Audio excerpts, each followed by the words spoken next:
আমার বাজেট আমি রিভিল করব না। প্রথম কথা হচ্ছে এটা, আর দ্বিতীয় কথা হচ্ছে বাজেট যে খুব বেশি বলতে হবে, শো অফ করতে হবে, এটা কোনো কথা না। আর আমাদের গাউসিয়া আর নিউ মার্কেটে ওভারব্রিজটা ছিল, ওভারব্রিজটা ভাঙার কারণে আমাদের ব্যবসায়ীদের অবস্থা একটু খারাপ হয়েছিল। আর ব্রিজটা থাকলে হয়তো মনে হয় না এত বুঝি, ব্রিজটা না থাকার কারণে আমাদের ব্যবসায়ীদের একটু অবনতি।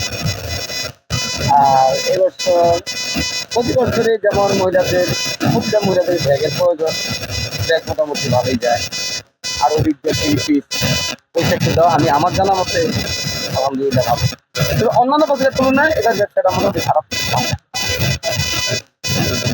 কসমেটিক্স আইটেম ঠিক আছে, কসমেটিক্স আইটেম মনে হয় মহিলারা আগের থেকে একটু কমে দিচ্ছে।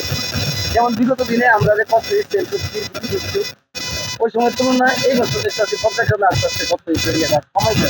আমার কাছে মনে হয় আর জুয়েলারি আইটেমটা মাঝে দেওয়া গ্যাস ছিল, কিন্তু এই বছর দেখতেছি এই যে 2024 সালের মাঝামাঝি থেকে এই পর্যন্ত যথেষ্ট ভালো, যথেষ্ট ভালো। এর আগে মাঝে 10 নাম ছিল ওই পিছনে গিয়ে এখন আমাদের ভালো আছে। নতুন পোশাকের সাথে যে নতুন ব্যাগ নিতেই হবে, এটা খুব একটা এফেক্টিভ না। মানে এটা যে নিতেই হবে সেটার কোনো দরকার নেই, কিন্তু ব্যাগ হচ্ছে মহিলাদের একটা চাহিদার ব্যাপার। যেমন কসমেটিক্স ওদের সবসময় লাগে, ব্যাগও হচ্ছে সবসময় লাগে। তো ব্যাগ হচ্ছে এক একজনের এক একটা ফ্যাসিনেশন থাকে। যেমন আমার ফ্যাসিনেশন ব্যাগ, আমি যে খুব একটা ব্যাগ নিচ্ছি এটা না, আমি অনেকগুলো ব্যাগ নিচ্ছি, আমার অনেকগুলো ব্যাগ আছে বাসায়। আমি ড্রেস কিনি বা না কিনি, আমার ব্যাগ অবশ্যই কিনতে হবে। না, আমার শপিং করা হয় না।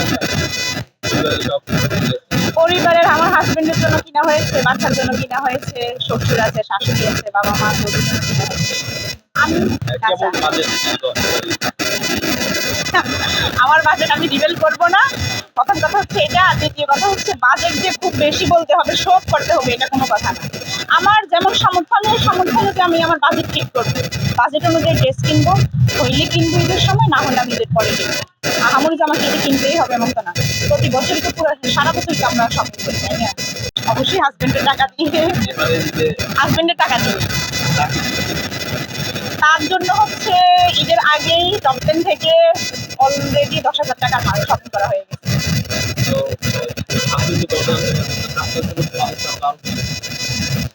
আমাকে বাজেট অবশ্যই আরো বেশি দিয়েছে, কিন্তু আমি কিনি নাই, আমার ইচ্ছে করে নাই, এই কারণে কিনি নাই। যেমন আজকে আসছি, যদি পছন্দ হয় কিনবো, আদারওয়াইজ কিনবো না।